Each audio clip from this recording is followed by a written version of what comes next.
Good evening, Nick Burr here, and tonight I have with me another great example of RAB guitars. It's a custom Tele style guitar like the last one I did, so if you check out my last video, I did a review of a black custom Tele style. This is an amber one. Lovely guitar, lovely guitar. If you haven't seen my last video, a little bit more about RAB guitars. RAB guitars, that's RAB. I'll put the link below the video so you can check them out. Essentially, RAB Guitars is a one-man band. Mike Palmer, he's been doing refinishes, refrets, rebuilds, upgrades, wiring, you name it. He's been doing it for a long time, but this recent venture into building has produced a couple of great items. This is one of them. Okay, so we'll go into a little bit more detail. As I say, custom style Tele with a binding back and front. Lovely translucent amber finish, or butterscotch as Mike likes to call it. Yep, lovely to look at. White pick guard, single ply pick guard, maple neck, 21 frets. So we'll go into a little bit more detail. So the body is made of swamp ash, as was the last one. The last guitar we played, that one seemed quite weighty compared to this one, more akin to a Les Paul. This one's a little bit lighter. Again, same wood, but obviously a different cut, etc. So it does make a little bit of difference. Tonally, quite similar, but probably overall this guitar is intrinsically a little brighter. Now I think that could be to do with some to do with the body, some to do with the hardware. But yeah, it just shows how two almost identical guitars in a way can be quite different in tone. So yeah, that's the body. The neck, as I say, 21 fret maple neck. So when you get up to the dusty end, as we like to say, if you go for the double octave bend, you won't find a high E up there. Not unless you're like Dave Gilmour and can take it right up there. But okay, that's, it doesn't actually prove any problems. I don't think too many people spend too much time up there. So yeah, beautifully finished. Fret dressing is wonderful. That's one of Mike's great traits, is the playability of the guitars. Really nice low action, really easy to play. This is a 9.5-inch radius, by the way. It's got a great characteristic because it's nice for chord work and also at the top end for bends. It's not quite like a compound radius, but it's really nice to play. It's finished in a translucent gloss, clear gloss. The last one had a kind of vintage finish on it, which is slightly more yellowed, but I think this suits the look even better because it look identical all over the same otherwise. We've got hardware wise, we've got some Goto tuners there, sealed units, really nice smooth action, nice ratio on them. Coming back down to the bridge, we have a vintage style bridge. It's a kind of tray style plate, but it's nicely contoured. Difficult to see from where you are now, but it's nicely contoured. So over the actual bridge saddles, it's raised, and then just a little bit forward over the pickup, it drops down. So you can get your hand nicely on there for palm muting if you do that sort of thing. It's called In Tune by Goto. So yeah, nice piece of hardware. That's one thing Mike does, chooses really nice hardware for these guitars, and it really shows. That can make a big difference to a guitar. It's not just the woods. The quality of the hardware is so important.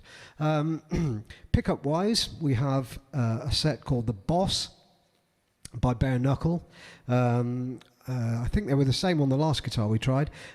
Great pickups. The bridge pickup is really nice in terms of sustain and clarity, both. So, it's got that classic Tele vibe when it's clean. When you put a lot of gain on it, it sings really nicely. As I say, I needed to just occasionally, when I'm doing the high gain stuff, for my taste, occasionally like to roll the tone control back a little bit, so it takes some of the real bite off the edge. But it's a matter of taste. But there's always clarity and there's always sustain there. Some of the sustain also comes from the brass saddles there. Yeah, I didn't mention actually the bridge saddles are actually in 3 saddles there, so the strings are in pairs over those. Intonation wise you adjust it in pairs, but there's individual grub screws to adjust each side of that saddle to get your string height right. So back to the tone control, as I say, nice range of tone on that tone control.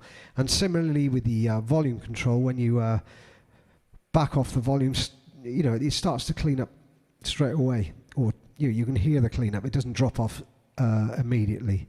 And those pickups are great, as I say. The back one I talked about, the front one's got that really nice warmth and clarity.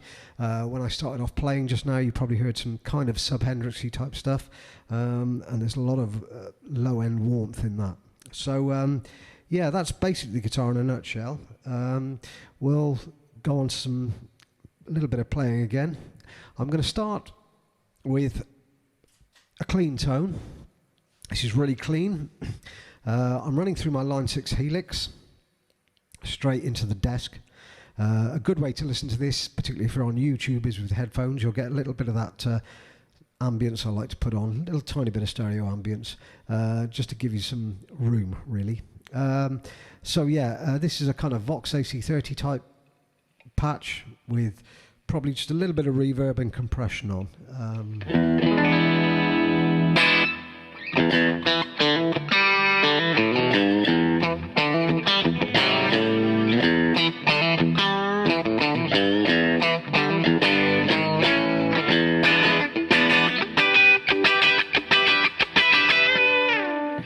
Great for funk.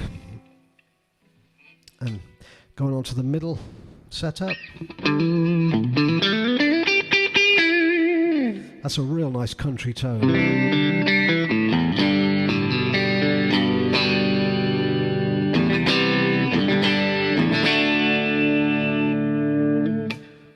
Back to the rear pickup.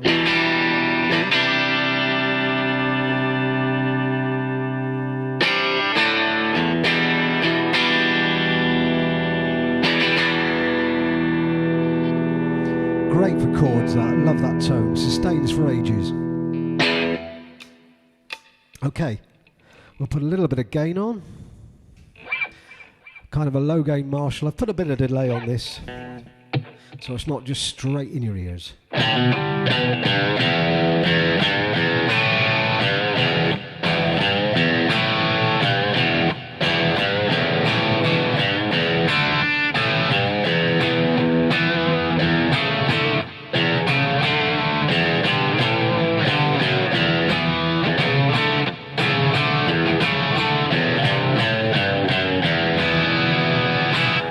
Twanging buckets there. If I roll that tone control a little bit back, just got to get to the right point. There you go.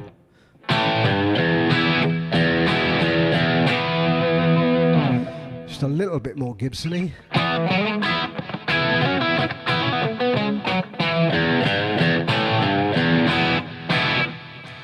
And back on some high gain stuff then. Leave that tone control where it is for a minute.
So there you have it. RAB guitars, check them out. This one Mike likes to call Butterscotch. If you wanted one exactly the same, give Mike a call and say, build me up Butterscotch. Yeah, I'm here all week. See you again.